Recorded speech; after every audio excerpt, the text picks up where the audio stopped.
think calling it out is not just what we can do, but it is probably one of the most critical things to do.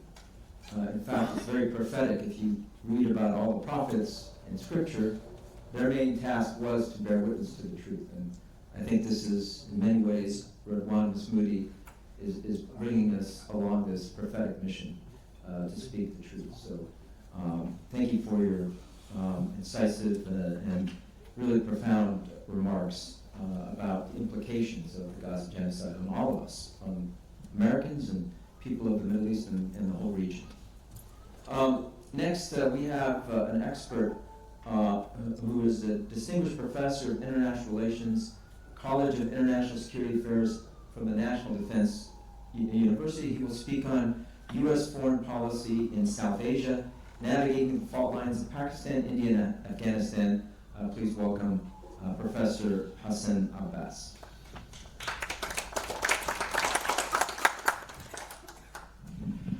Thank you very much. It's truly honored and privileged to be here. First and foremost, I really salute the resilience and patience and persistence of Radwan Masmoudi for doing these conferences every year. It's a hard act to follow. Professor Nadir is thoughtful and very profound remarks. You all were inspiring as well as forcing us to think and rethink and frame and reframe these issues which are so critical to not only democracy, but about pluralism, about freedom, about justice. Thank you, Nadir.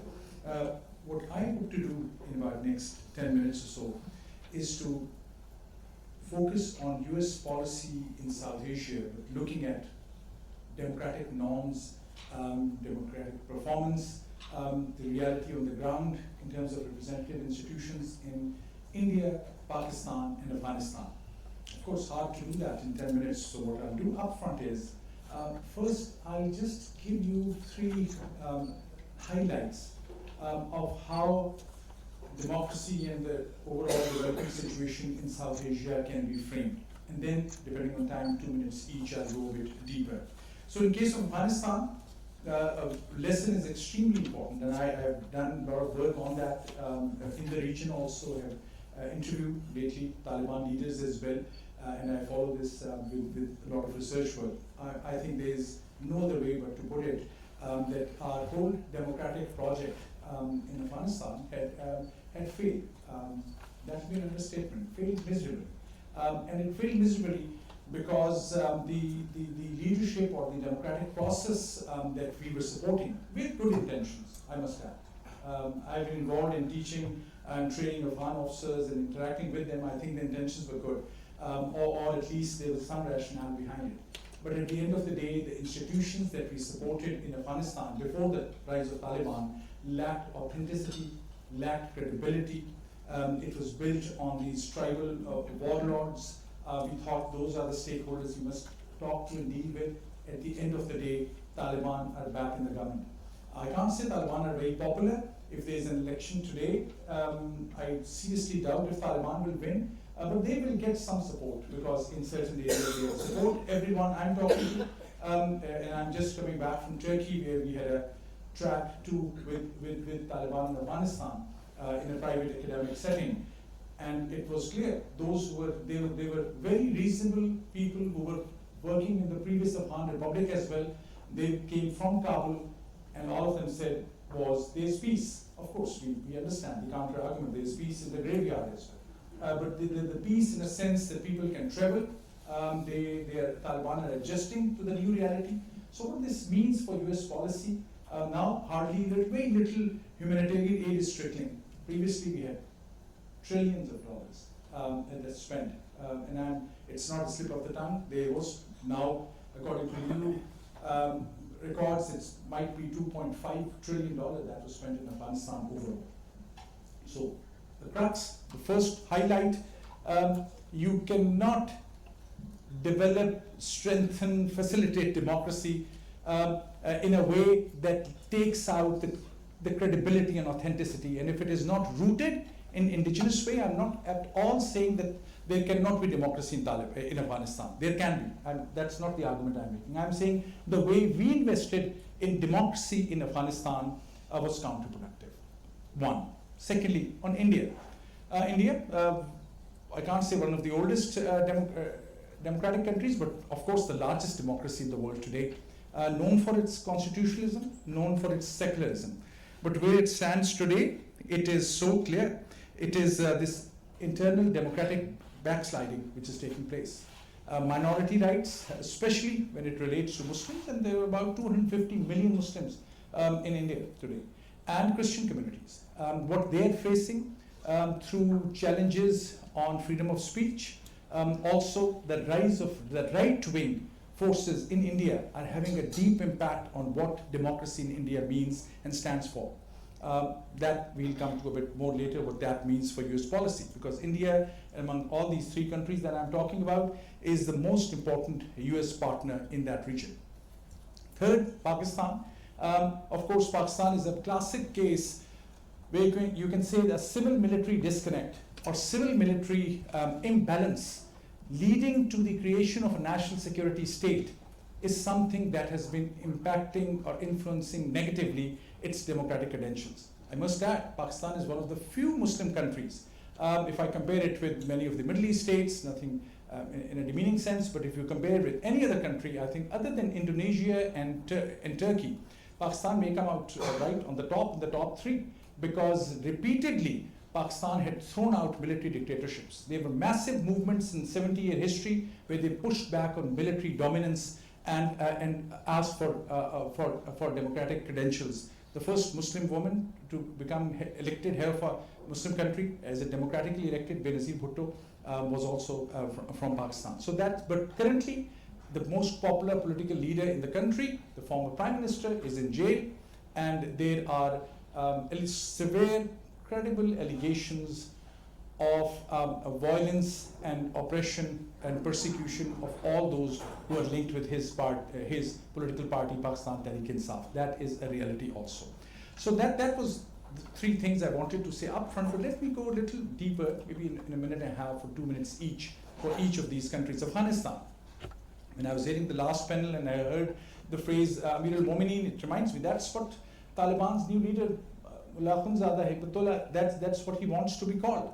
Because he says he's a Sheikh al-Hadith.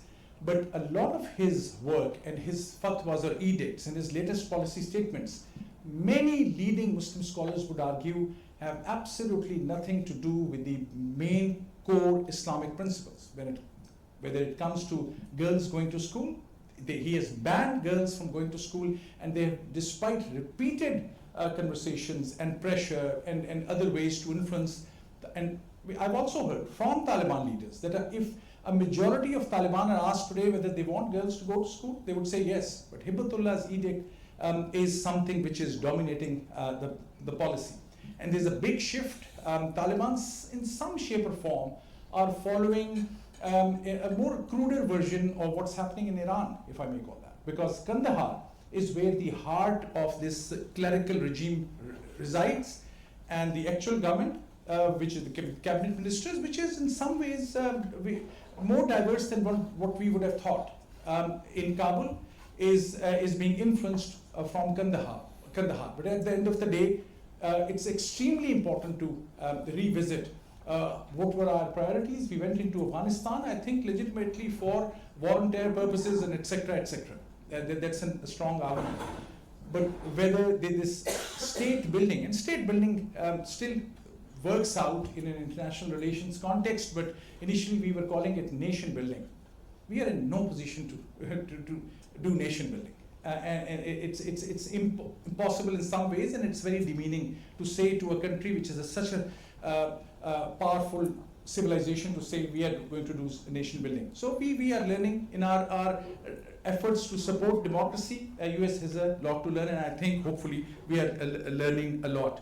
But at present, that's what we are dealing with, an engagement with Taliban, not necessarily with a goal to facilitate democracy, but in terms of representative government. If US engagement with Afghanistan will lead to more opportunities for the ordinary Afghans and provide humanitarian assistance, that's the way to go. The regional countries have learned this lesson, whether it is Uzbekistan, which is giving free electricity, or Turkmenistan, which is, despite its own closeness, dealing with Afghanistan, or other regional countries who are regularly engaged with Taliban.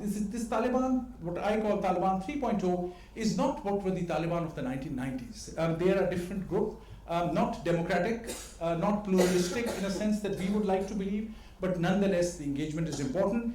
We tried, I say often this to my Afghan friends, with deep respect for their contributions and the struggle and the sacrifice they're making. Many of our Afghan friends who were forced to leave the country, our hearts are with them, absolutely not trying to take away any of their credit and sacrifice. But the fact is that the democratic process, a choreographed, superficial democratic process that we were supporting was not something that had legs to stand upon. So engagement is the next best option at this time. This may lead to empowerment of forces that may seek or pursue justice. India, in the interest of time, I'll skip India, but it is very obvious today in terms of what's happening to minorities. And the lessons from India are important for this primary reason. They're a country where constitutionalism is embedded. There's absolutely no doubt that the Prime Minister of India is not only properly, fully democratically elected and has strong democratic credentials. The problem is with the policies which are now leaning extremely to the right and partnering with coalition members who are known for Hindutva ideology and RSS, which were the organizations which were known as the most extremist organizations. And that building on that kind of narrative damages the democratic credentials of India. India, for us, from US point of view, is extremely important because it's a partner nation. Also from a lens to contain China. So for US policy focus on India today is primarily not necessarily linked to democracy, even if we frame it, it sounds very good. Two biggest, oldest democracies talking to each other, engaging with each other. It's a security interests which bind. Same in the case with Afghanistan today. Why US is engaged to a much limited reason? Because Taliban are no more the real bad guys, it's the Daesh or Islamic State of Khorasan and the security and terrorism threats that emanate from them. So in both cases, in case of India and Afghanistan, and I'm coming right to my last 2 minutes, both in case of India and Afghanistan, for US, the primary concern is security. And this brings me to Pakistan, a country very dear to me, you might be able to guess. And that's a tragic story. That Pakistan has gone through these cycles of democratization and democratic consolidation. And currently, we have an army general, the head of the army, actually now he is actually a field marshal. After the recent India-Pakistan confrontation, Pakistan came out quite well in their perspective, and that was supported by facts. They elevated the head of the army to the rank of field marshal. But that he's the most powerful man. The elected prime minister of the country is ruling the country because he's the choice from the military headquarters. And that tells you a lot. And then there are on the side challenges of extremism. Whether if you dare say something which can be even misinterpreted as blasphemy, that is your death sentence in Pakistan today. If you're a minority, if you are from Ahmadi, irrespective of your views about that sect, you call somebody Ahmadi, that is the end of their political or military career. If you're on the border of Afghanistan, the Shia Muslims are quite strong in Pakistan overall, maybe 25%, but 20% for sure. But there's an area in Parachanar which has been disconnected from the region, and the atrocities from some militant groups against the Shia Muslims is also fact. So pluralism has taken a serious hit, and now with the terrorism challenge as well. What this all means for US, I would end by saying, and my conclusion is, this means for US security lens has become the central lens. And I think that may not be the ideal way to deal with South Asia, because we have been dealing with these security through security lens for the last 70 years in some shape or form. But the reality on the ground is that in case of all these three countries, the most profound, the most, if not philosophical, most powerful narrative and commentary is coming from global South. And if we, as I say as an American, if I am claiming to be representative or a part of or a proud citizen of a nation which claims a global status and global power, and if my narrative is not global and it is purely focused on certain security interests, that step by step will push me away from my global status.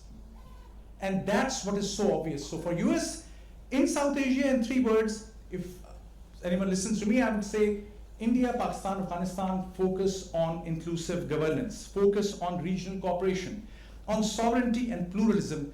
These should be the ways in we should also push our policy through, keeping aside in parallel to our security interests. Thank you very much.